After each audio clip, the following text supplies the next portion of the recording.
Okay, let's talk about the mental mindfuck of menopause.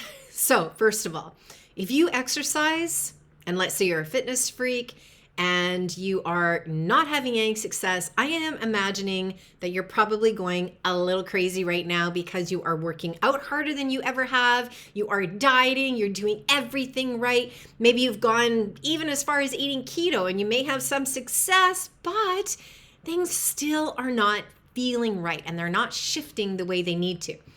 So I want to talk about in this video a little problem that happens to probably 50% of the women that enter into menopause that is absolutely sabotaging all of your efforts and you don't even realize what is going on.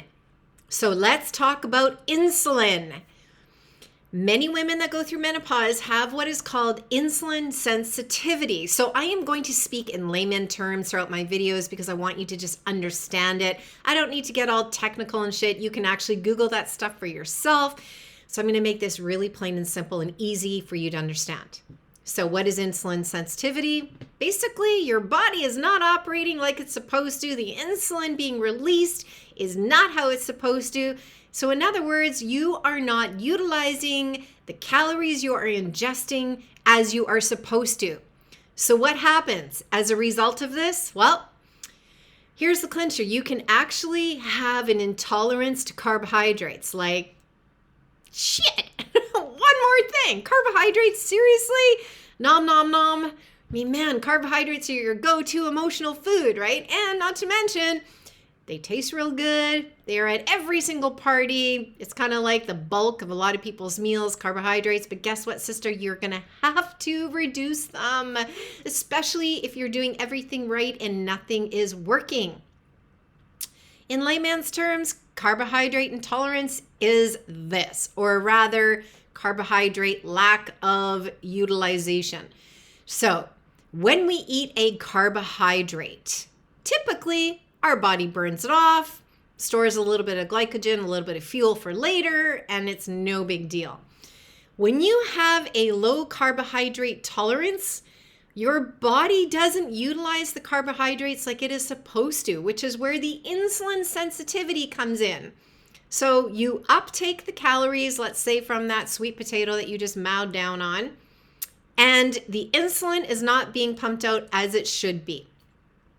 What happens is you end up with a ton of glycogen.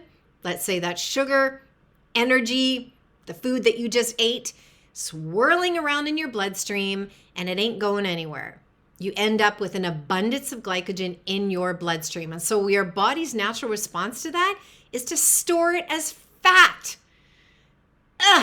So when you have a low carbohydrate tolerance, that means for the average person, you can eat half a sweet potato, boom, your body knows what to do with it, bomb, it is burned up and you're ready to go. When you have a low carbohydrate intolerance or tolerance, your body doesn't utilize that half sweet potato anymore. It takes maybe a quarter of it, burns it off, and it stores the rest as fat. So in order for us to override that dysfunctioning system, we have to be really on point with how many calories and how many carbohydrates we're actually eating. That is the whole entire point. Now, here's the problem. Every single woman is different. They require a different amount of calories, different amount of carbohydrates, depending on your age, your activity level, your size. So nothing is just cookie cutout. Nothing is just follow this and you'll be good. You actually have to play around with it, which takes a lot of patience. Here's the other bummer.